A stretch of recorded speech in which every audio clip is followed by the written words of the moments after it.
अस्सलाम वालेकुम एवरीवन। आज हम एक नए एपिसोड के साथ हाजिर हैं हमारे हरदिल अजीज़ हसन तस्लीम भाई के साथ। हसन तस्लीम भाई जो है वो अमेरिका में काफ़ी ज़्यादा पॉलिटिकली भी एक्टिव रहे पाकिस्तान के हवाले से, जो कि ये थोड़ी छोटी एज में ही आ गए थे, लेकिन उसके बावजूद हमेशा पाकिस्तान की पॉलिटिक्स में एक्टिव रहे। यहाँ से कई सारी ऐसी चैरिटीज़, सन चैरिटी, वफाद चैरिटी और जो दीगर चैरिटीज़ थी उनमें बहुत एक्टिव रहे। यहाँ से काफ़ी ज़्यादा उन फैमिलीज़ को बैठ के सपोर्ट करने और उनको सपोर्ट करवाने की भी कोशिश में लगे रहते हैं जो पाकिस्तान में बिलखुसूस कराची और सिंध के जो शहरी और देही इलाके हैं वहाँ पे जो फैमिलीज़ अंडर प्रिविलेज हैं, जिनके माली और मुआशी मामलात हैं, उनको सपोर्ट करने में भी लगे रहते हैं। हसन भाई यहाँ पे अपनी जो है वो जॉब वगैरह तमाम चीज़ों में भी दूसरों को बहुत ज़्यादा गाइड भी करते हैं और हमें भी अक्सर फाइनेंशियल एडवाइस लेनी होती है तो हसन भाई से हम रुजू करते हैं। हसन भाई, welcome to our podcast daily life with Usman Ali. Hasan भाई, कुछ आप अपने बारे में थोड़ा बहुत अगर व्यूअर्स को बताना चाहें। जैसे कि पहले तो उस्मान भाई आपको अस्सलाम वालेकुम। आपको शुक्रिया अदा करूं कि आपने मुझे इस मशहूर प्लेटफॉर्म पे आपने दावत दी। तो लिहाजा आप माशाल्लाह से आपने जो ये जो इनिशिएटिव लिया है, ये माशाल्लाह से कम्युनिटी में और पाकिस्तान में भी बसने वालों के अंदर खासे तौर पे लिया जा रहा है और हमेशा हम सबको आपकी अगली पॉडकास्ट का शदीद उस तरीके से इंतज़ार रहता है। तो माशाल्लाह से अल्लाह आपको और कामयाबी दे। शुक्रिया हसन भाई, और थैंक यू सो मच। जब आपसे मैंने इस पॉडकास्ट का जिक्र किया तो आपने टाइम भी निकाला और मुझे पता है आपकी काफ़ी सारी मसरूफियात रहती। हसन भाई, जो कि आप पाकिस्तान की सियासत में हमेशा एक्टिव भी रहे, यहाँ रहते हुए यहाँ पे आप एक तंजीम के जो है वो मीडिया विंग के आप इंचार्ज भी रहे और मुझे पता है कि आप काफ़ी ज़्यादा जो है वो मामलात में एक्टिव भी रहे और हमने भी आपसे अक्सर बहुत कुछ सीखा। कुछ सवाल होते थे, हम आपसे पूछा करते थे। तो हसन भाई, आज आप क्या सोचते हैं, क्या नज़र आ रहा है कराची की सियासत और पाकिस्तान की सियासत, जो कि इस वक्त एक भौचाल मचा हुआ है? तो आपको क्या लगता है कि पाकिस्तान की सियासत किस तरफ जा रही है और स्पेशली कराची की सियासत, उसके हवाले से आप क्या कहना चाहेंगे? देखिए, पहले तो आपको थोड़ा सा पस मंज़र में जाऊँगा कि जब हम इस दुनिया के इस खित्ते में आए, जब इस मुल्क में आए, तो ऑब्वियसली अपने वतन से और अपनी सरजमीन से जुदा होने का गम तो था, लेकिन उसके साथ ये भी था, जज्बा भी था कि हम कैसे अपनी सरजमीन की, अपनी लोगों की, अपनी अवाम की खिदमत कर सकें। तो यहाँ रहते हुए महसूस ये किया कि क्योंकि हम इस जदीद दौर में इस कम्युनिटी में बैठे हुए हैं, तो जो है हम क्यों ना अपनी खिदमत से, अपने टाइम से और अपनी दीगर सर्विसेज से अपनी कौम का जरिया बने, वसीला बने और कुछ कौम की बेहतरी के लिए, कुछ फलाह बहबूद के लिए और पॉलिटिकल एडवांसमेंट के लिए काम करें। तो लिहाजा तो उस तरीके के अंदर जो उस पस मंज़र में जो हमने देखा, जितनी भी उस वक्त पॉलिटिकल लैंडस्केप पे जमातें थी और जो भी था, तो ऑब्वियसली फैमिली अलाइनमेंट एक जगह थी, लेकिन उसके बावजूद भी हमने ज़रा खुले दिल से पहले हमने पीटीआई को देखा। सही है। हम दीगर दोस्त जानते भी होंगे, हमने पीटीआई के लिए फंड रेजिंग भी की थी। अच्छा। लेकिन जब पीटीआई में मैंने इतना शोविनिज्म और इतना ढोंग और कह लें आप और इतनी मिसमैनेजमेंट देखी जो अब वोटाउन के जरिए और चीज़ों के जरिए खुल के आई, तो उस वक्त मैंने महसूस किया कि भाई PTI they are not on the right track, इनसे दूर हटो। सही है। तो लिहाजा तौर पे जो बीन अ कराचीite, been from the urban Sindh, Altaf भाई in his life struggles and MQM's work, philosophical and ground level work wasn't hidden from anybody. क्योंकि मेरा यही एक सवाल है, मुझे पता है कि आप थोड़ी सी यंग एज में ही आ गए थे।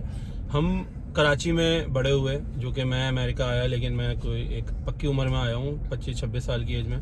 तो हम वहाँ पे एमक्यूएम का स्ट्रगल, अल्ताफ भाई का स्ट्रगल, कराची में एमक्यूएम की पॉलिटिक्स, उनके साथ जो मामलात रहे, वो सब देखते हुए, तो हमारा उसको सपोर्ट करना फिर भी समझ में आता था। लेकिन यहाँ रहते हुए आप जिस तरह से मतलब आपने उसको सपोर्ट किया, तो दैट शोज़ के आपने फॉर श्योर जो है उस पर रिसर्च ज़रूर की होगी, और इसी वजह से आप उसके सपोर्ट में भी रहे, और कई सारी ऐसी एक्टिविटीज़ थी उसकी सोशल मीडिया रिलेटेड और चैरिटी रिलेटेड, जिसको आपने लीड भी किया यहाँ पे। हसन भाई, फ़िलहाल कराची के अगर इलेक्शंस का रीसेंट रिज़ल्ट उठाया जाए तो काफ़ी ज़्यादा बाइकआउट ट्रेंड देखा जाता है कि जो टर्न आउट है वो टर्नओवर बहुत ही लो है, 15%, 18%।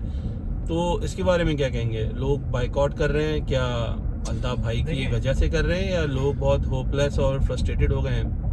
देखिए, कराची की खैर तारीख बहुत लंबी है मंजर में, लेकिन जब से कराची को कराची की नुमाइंदगी मिली, कराची वालों ने कराची को जब रिप्रेजेंट करना शुरू किया, वो तो जमात इस्लामी के दौर में शुरू हुआ था थोड़ा सा 70s में, फिर 80s में हम देखते हैं MQM का रूज, अल्ताफ भाई का रूज, और उन्होंने जिस तरीके से कराची के लिए एक आवाज़ उठाई और कराची को और अर्बन सिंध और खासतौर से उर्दू स्पीकिंग कम्युनिटी के लिए, महाजरीन के लिए भरपूर तौर पर जद्दोजहद करी।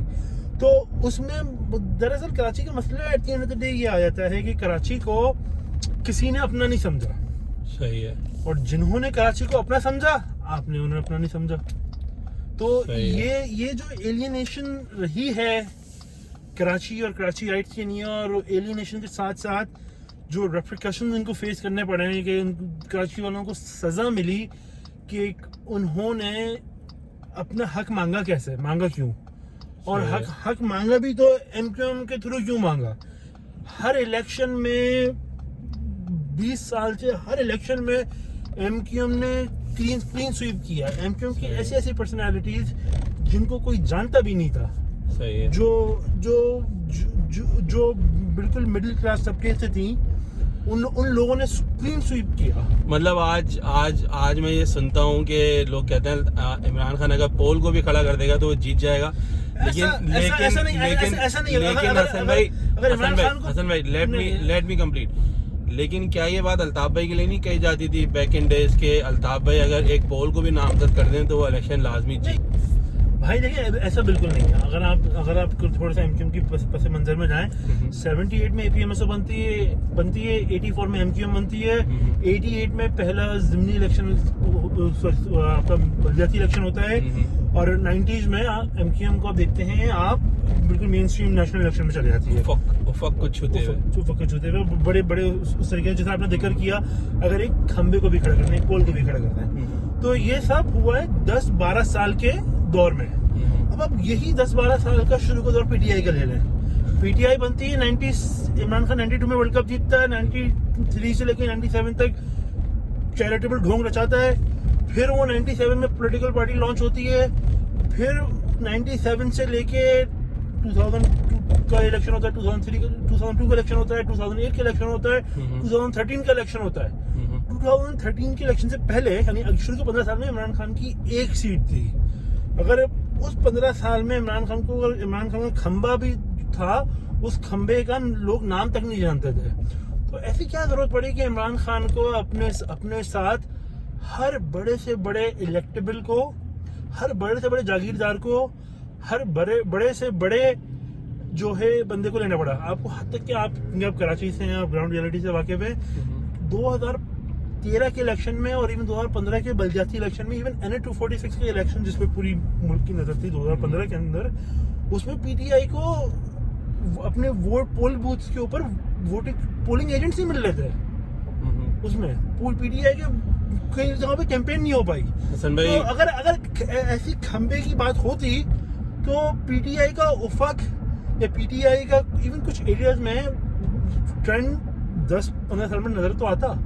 हसन भाई, लेकिन वो आज के दौर में अपनी पॉपुलैरिटी को देखते हुए ये बात कर रहे हैं, आप शायद उनके स्टार्ट की बात कर रहे हैं। दोनों का स्टार्ट मुख्तलिफ है। खान साहब पहले पॉपुलर हुए, फिर सियासत में आए, और अल्ताफ भाई जो है वो सियासत में आए, फिर पॉपुलर हुए। तो आपकी बात से मैं मुत्तफिक हूँ। जिस तरह से खान साहब को जो है वो ऑलमोस्ट मुसल्लत किया गया, और जिन इलेक्शंस का आपने जा सकते हैं, मुझे जिस तरीके से मुसल्लत किया गया कि मतलब आपके ओपोनेंट्स को बिल्कुल साइड लाइन किया गया। पीपल्स पार्टी 2018 के इलेक्शन में आए थे, पीपल्स पार्टी की कैंपेनिंग इतनी नहीं हो रही थी, नवाज शरीफ को जेल में डाल दिया, मरियम सफदर को आपने जेल में डाल दिया, शहबाज शरीफ आपने अनगिनत केस बना दिए, पेव द वे।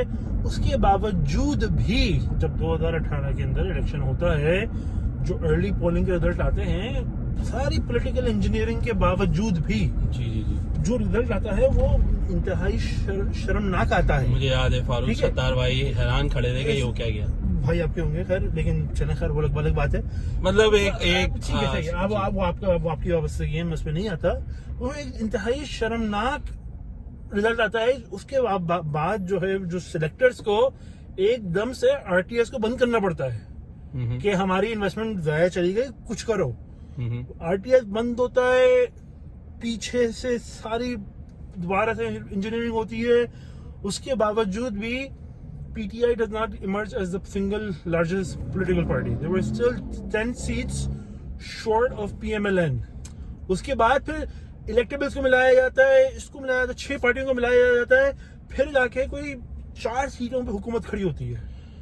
हसन भाई, वो बात आपकी बिल्कुल जायज़ है, और मेरे ख्याल से आज वही हो रहा है कि जिस तरह लोगों को लाया गया था वो उसी तरह जा भी रहे हैं। और भुट्टो साहब के साथ भी यही रहा उनके 76 वाले इलेक्शन में, कि जब जिस तरह से उनके साथ इलेक्टेबल्स को मिलाया गया था पहले, वो फिर उनको छोड़ के जाने भी लगी, क्योंकि ये इलेक्टेबल्स अच्छा टाइम देख के आते हैं, बुरा टाइम देख के चले भी जाते हैं। हसन भाई, मेरा एक सवाल है कि हमें पता है कि एमकेएम के साथ काफ़ी ज़्यादतियाँ हुई, 92 से 99 तक स्ट्रेट ऑपरेशन रहा, हज़ारों लोग मावरा अदालत, कत्ल, शहीद और जो है वो गिरफ्तारियाँ हुई। अब मेरा सवाल ये है हसन भाई कि एमकेएम वाले जब मिसप्लेस होते थे, टॉर्चर होते थे, और उनके साथ जब ये सब सिलसिला जारी था सियासी जो है वो इंतकाम का, तो उस जमाने में पीटीआई वाले, मुझे पता है कि उसको ऊपर हंसते थे, थोड़ा बहुत मजाक बढ़ाते थे, जिस पे थोड़ा बहुत हमें भी थोड़ा वो होता था कि यार ये आप लोगों का गलत बिहेवियर है और गलत को गलत कहना सीखें। लेकिन आज जब पीटीआई के साथ ये हो रहा है, तो आप क्या सोचते हैं? एमकेएम को उनके साथ खड़ा होना चाहिए? एमकेएम वालों को उनके साथ सिंपैथी होनी चाहिए? देखिए, मैं पहले इसके बैकग्राउंड में जाऊं, मैं खुल के 2 टोक अल्फाजों में ये कह देता हूं कि पीटीआई के साथ जो हो रहा है वो गलत हो रहा है, वो नहीं होना चाहिए। इस चीज़ की कोई भी डेमोक्रेटिक पर्सन, कोई इंसान या कोई भी इंसानियत का दर्द रखने वाला इंसान इस चीज़ की हिमायत न करेगा, ना कर सकता है। तो इस लिहाज से you can not justify the torture on human life. You cannot place the value of human life above anything, let it be an institution or even a state. तो लिहाजा आप इन चीज़ों को जस्टिफाई कर नहीं सकते, और ना ही आप इन चीज़ों को किसी तरीके से लेजिटिमाइज कर सकते हो। जैसे कि आपने अपने सवाल के बैकग्राउंड में कहा, ऑब्वियसली बदकिस्मती से जब ये हमारे अपोनेंट्स और उनकी हुकूमतों में ये हो रहा था, तो वो कहते थे कि क्या हुआ, मर रहा है, मरने तो दहशतगर्दी तो है मुबैना तौर पे, लेकिन कहते थे। तो हम उनकी बात पे सिर्फ अफसोस कर सकते थे, लेकिन मैं कभी भी अपने बदतरीन दुश्मन के लिए ये नहीं चाहूँगा कि जिस दुख और दर्द से मैं गुजरा हूँ वो गुजरे। और यही मेरे कायद की सीख है, यही उनका ज़र्फ है कि जब पीटीआई पे ये एक्शन हुआ, तो सबसे पहला statement from any political party वो अल्ताफ हुसैन भाई का था, कि जिन्होंने खुल के इस चीज़ की मजम्मत की कि ये बहुत बड़े दिल का मुजाहरा किया, ये गलत हो रहा है, ये नहीं होना चाहिए। आप इंसानी हुकूक को आप पामाल नहीं कर सकते। अगर उन्होंने गलत किया है तो उनको ड्यू प्रोसेस के थ्रू आप लाएं और चलाएं। ना ही कोई मिलिट्री कोर्ट की उन्होंने कभी भी उन्होंने हिमायत की, ना इस तरीके से। और यही हमने अपने लिए तवक्को रखी है कि अगर हमारे अंदर भी कुछ गंदे अंडे थे या रह चुके हैं, तो उनको लाएं, आप ड्यू प्रोसेस से के थ्रू उनको लेके जाएं, और ड्यू प्रोसेस ऐसा हो कि पूरी दुनिया कहे कि हाँ जी शफाफ तरीके से हो रहा है, ना ही कि कोई किसी कैंगरू कोर्ट या मिलिट्री कोर्ट के जरिए आप ड्यू प्रोसेस के नाम पे ढोंग रचाएं।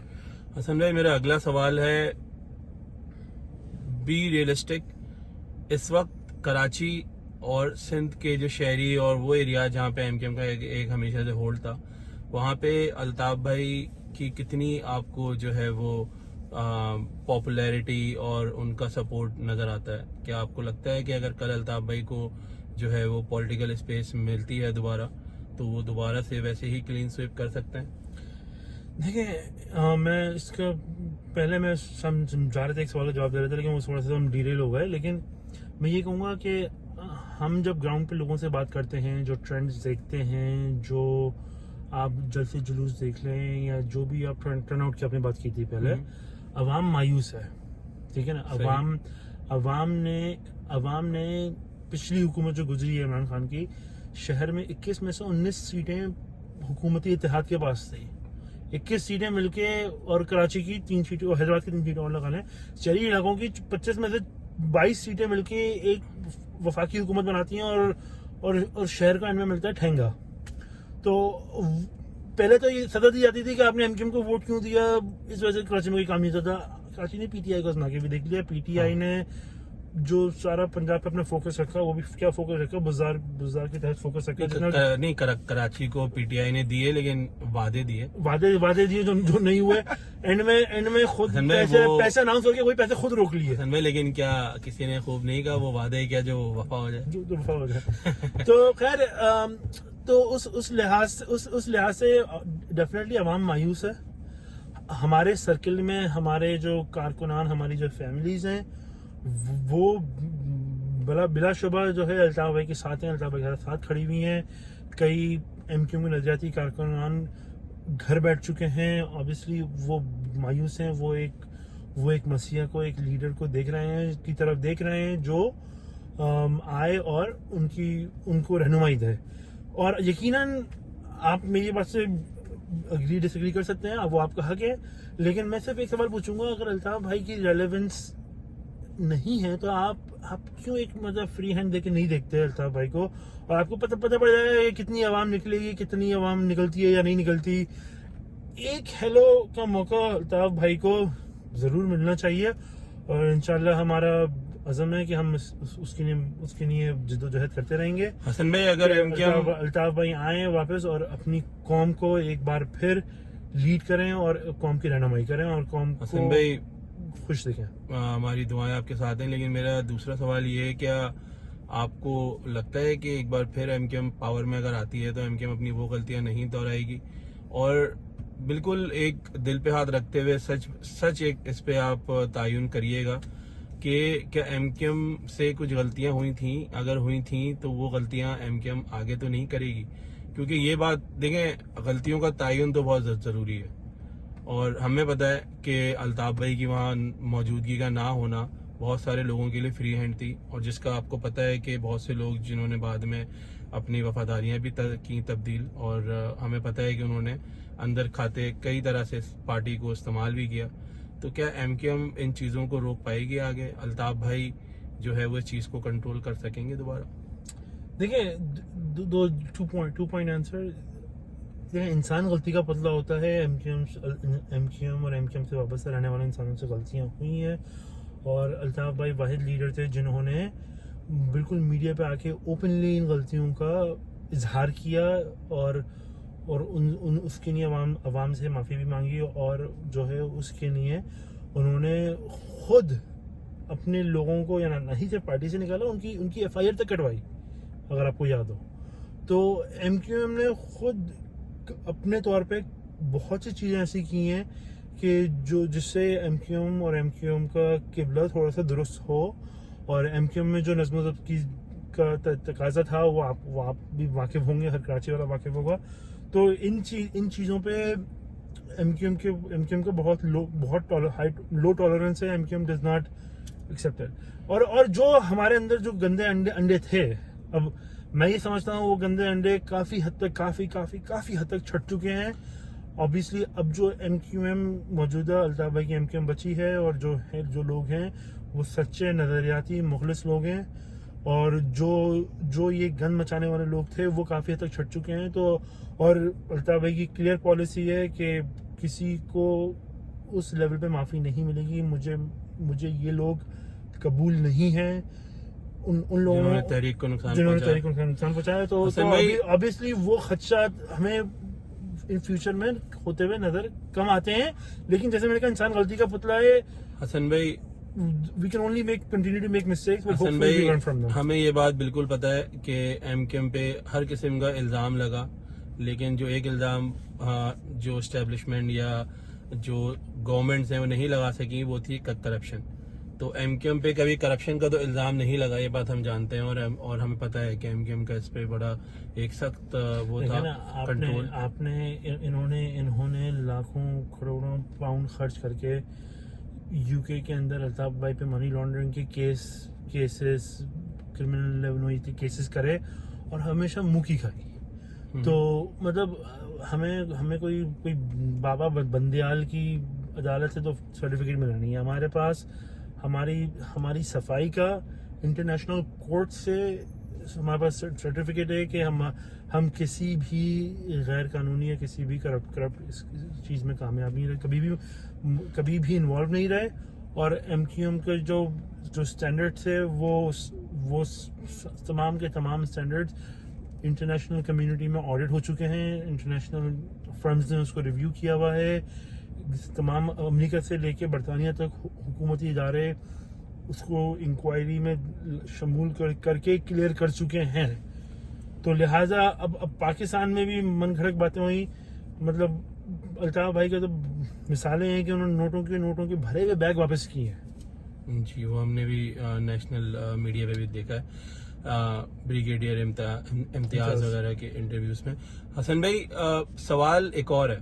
सवाल ये है कि क्या अल्ताफ भाई अगर 92 में लंदन ना जाते और वहाँ पे रुकते, तो क्या 92 का ऑपरेशन इतना एग्रेसिव होता? क्या उस वक्त वो सिनेरियो बन पाता? क्योंकि अल्ताफ भाई ने जब से एग्जिट लिया है, अल्ताफ भाई को वापस एंट्री नहीं मिल सकी। पहला सवाल मेरा यह है, क्या उनका रुकना बेहतर ना होता? और इसी से कनेक्टेड दूसरा सवाल ये है कि अल्ताफ भाई वापस आएंगे अगर उन्हें मौका मिला पाकिस्तान आने का? देखिए, पहला सवाल ये आपका, मैं मेरी अपनी पर्सनल कैपेसिटी के अंदर मेरी सोच ये है, मेरी दानिश ये कहती है कि अल्ताफ भाई का वहाँ से उस वक्त वापस चले जाना बेहतरीन, वहाँ से मुल्क छोड़ के 1 जनवरी 1992 को मुल्क छोड़ के चले जाना एक बेहतरीन फैसला था। इसकी मिसाल मैं बेनज़ीर के पस मंज़र में भी दे सकता हूँ। बेनज़ीर का इंतकाल हुआ, मर्डर हुआ, उसके बाद कौम का क्या हाल हुआ, पीपल्स पार्टी का क्या हाल हुआ। अब वो भुट्टो से निकल कर दरदारियों की जागीर बन गई है, और दरदारी और तालपुर उसके मिलके पार्टी को भी और मुल्क को भी लूट रहे हैं। लेकिन आप अभी देख लें कि इमरान खान साहब, अभी तक उनका ECL पे नाम है, लेकिन उन्होंने जितने भी मुजाहरे हुए, बेचारा गरीब आवाम पिसी मरी दबी, लेकिन खान साहब अपने बनी गाला के बाद, पहले बनी गाला फिर जमान पार्क के बंकर से बाहर निकल के नहीं आए। उन्होंने उनके कारकुनान ने पेट्रोल के बम के हमले भी किए और उन्होंने सब कुछ किया, लेकिन उन्होंने अपने लीडर को प्रोटेक्ट किया। देखिए, रहनुमाई के लिए और लीडरशिप के लिए, और आपको एक किसी भी पॉलिटिकल जिद्दोजहद को आगे बढ़ाने के लिए एक लीडर का रोल बहुत अहम होता है। आप उसको डिस्क्रेडिट नहीं कर सकते। इमरान खान अगर सरेंडर कर दे, या अल्ताफ भाई उस वक्त सरेंडर कर देते और खुदा न खासन के साथ कुछ हो जाता है, तो आगे फिर कौम की रहनुमाई कौन करेगा? मेरा अगला सवाल, कौम का हाल क्या होगा? तो अपनी बात को खत्म करते हुए, तो उस लिहाज से लीडरशिप को सेफगार्ड और सिक्योर करना के लिए अगर बैक स्टेप एक लेना भी पड़े, तो वो बैक स्टेप एक एक्चुअली स्ट्रेटेजी के तौर पे बेहतरीन डिसीजन होता है, और वो उस वक्त के हिसाब से बेहतरीन डिसीजन, मैं अभी भी मानता हूँ कि बेहतरीन डिसीजन था। अल्ताफ भाई को अगर मौका मिला वापस आएंगे? देखिए, अल्ताफ भाई ने इस पे आप सवाल उठा सकते हैं कि अल्ताफ भाई ने मुशर्रफ दौर में, जब एमक्यूएम की हुकूमत थी, उस वक्त क्यों नहीं आए? मेरा भी एक जेन्युइन तौर पे कंसर्न है। लेकिन उसके बाद से 2013 के बाद से, जब वाजिद शमसुल हसन जो है यूके के वो थे हाई कमिश्नर थे, उस दौर से लेके आज पिछले महीने तक कोई 5 या 6 मरतबा एप्लीकेशन दी है। वो एप्लीकेशन उन्होंने हर चीज़ की दी है। वो वीज़ा की भी दी है, वो नाइकॉप की भी दी है, वो पाकिस्तानी पासपोर्ट को जो एक्सपायर हो गया था उसकी रिन्यूअल तक की नहीं दी है। वो तीनों चीज़ें बाकायदा फॉर्मली सबमिट होने के, क्या देखिए, हाई कमिश्नर ने खुद रिसीव किया है एक मोबाइल काउंसलर सर्विस जो अल्ताफ भाई के घर गई, हाई कमिश्नर खुद गया, जिसने डिनर भी किया अल्ताफ भाई के साथ, वो खुद रिसीव करके फिंगरप्रिंट करके लेके जाता है। वो अगले दिन वो पूरी की पूरी एप्लीकेशन गायब हो जाती है। वो रसीदें जो हमारे पास होती हैं, वो रसीदें किसी के मायने नहीं रहती। और इवन हम जब इसको पाकिस्तान की अदालतों में चैलेंज करते हैं, तो कि भाई आप पाकिस्तानी शहरी अपनी पासपोर्ट की एप्लीकेशन दे रहा है, आप पासपोर्ट बनवाएं, तो वो सवाल ऐसा करते हैं कि कौन अल्ताफ हुसैन तो लंदन में रहता है, आप यहाँ क्यों केस कर रहे हैं। इवन हमें पाकिस्तान की जुडिशरी से भी वो कोई वो नहीं मिल पा रहा कि आप पहले तो आप ये बताएं अल्ताफ हुसैन है कौन, किस सियासी जमात का लीडर है, क्या है। वो ऐसे सवाल पूछते जिसका जवाब उनको भी पता है, लेकिन वो हमें हमारा केस बाहर फेंक देता है। क्या हसन भाई ये जुडिशरी का इतना बेमायने और मज़ाक़ा खेज सवाल अल्ताफ भाई के उन लाखों करोड़ों चाहने वालों और सपोर्टर्स का मजाक नहीं उड़ाना है? एक पूरी कम्युनिटी के जिसके वो एक लीडर रहे और जिसकी वो आवाज़ रहे, उसका मजाक नहीं उड़ाना है कि आप उनसे ये पूछ रहे हो कौन अल्ताफ हुसैन। मतलब अगर आप 2018 और 16 से पीछे जाएं तो तीसरी सबसे बड़ी पाकिस्तान की सियासी तंजीम थी एमकेएम, उसके बारे में इस किस्म के कमेंट, तो ये मतलब ये तो फिर हमारी जो है वो आपकी बात को अगर मैं वो लेके चलूं तो फिर हमारी जुडिशरी तो बहुत ज्यादा फिर बाइस हो चुकी है। आपने अगर मेरी बात सुनी होगी, जो मैंने पाकिस्तान की जुडिशरी के लिए एक लफ्ज इस्तेमाल किया था, कैंगरू कोर्ट्स। तो अब मैं इससे ज्यादा और क्या कहूँ, मतलब जो अदल का मयार है, जो अदल का निज़ाम है, वो इस हद तक है कि उसे बच्चा तक हंसता है। तो इससे ज़्यादा अब मेरी नज़र में वकालत और एक लॉ है और एक court is a respectable opinion, लेकिन बदकिस्मती से पाकिस्तान के जजेस ने इसको तवाइफ से बदतर पेशा बना दिया है।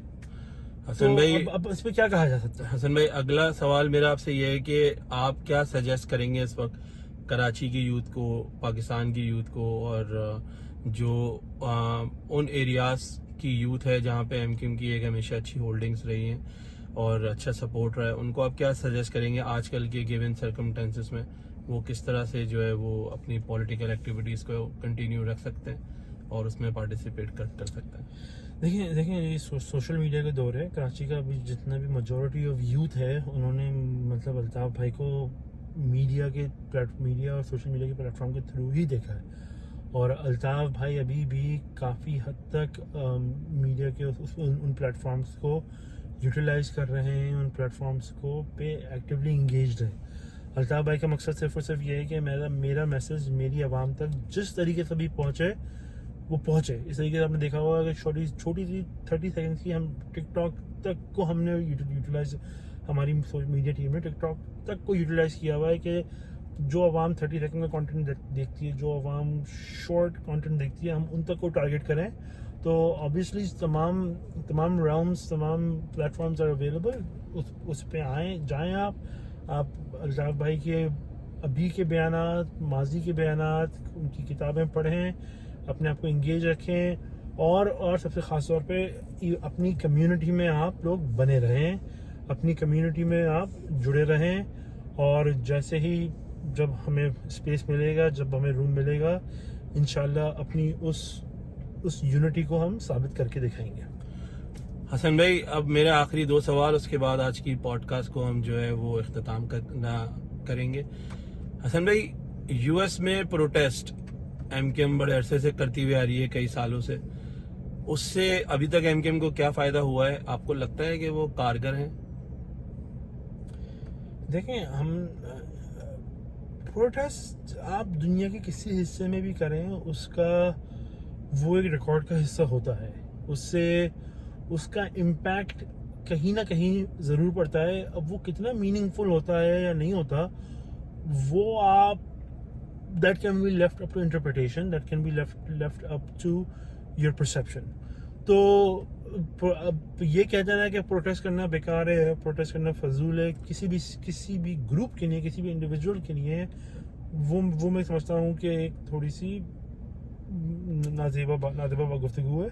तो प्रोटेस्ट का इम्पैक्ट ज़रूर होता है, इदारे देखने वाले देखते हैं, जो रिकॉर्ड करने वाले उसको रिकॉर्ड करते हैं, और लेकिन अनफॉर्चुनेटली अमेरिका के अंदर जो ज़्यादा इम्पैक्ट होता है वो होता है पैसों का, जो मैं समझता हूँ MQM और MQM की स्ट्रेटजी के तौर पे हम उस तरीके से ना ही हम उस तरीके से फाइनेंशियली केपेबल हैं, स्टेबल हैं कि हम कर सकें। आप देखें PTI ने और इवन पीपल्स पार्टी का भी एक बड़ा इसमें अमेरिका के अंदर काफ़ी स्ट्रॉन्ग प्रेजेंस रही है कि अमेरिका को PTI ने तमाम तर गालियाँ देने के बावजूद, तमाम अमेरिकी साजिश की डिक्लेयर करने के बावजूद वो अमेरिका में आते हैं, लाखों डॉलर खर्च करते हैं, टॉप लॉबिंग फर्म्स हायर करते हैं और टॉप लॉबिस्ट को हायर करते हैं और अपनी लॉबिंग को वो कंटिन्यू रखते हैं, क्योंकि उनको पता है कि यहाँ से जो आवाज़ उठेगी वो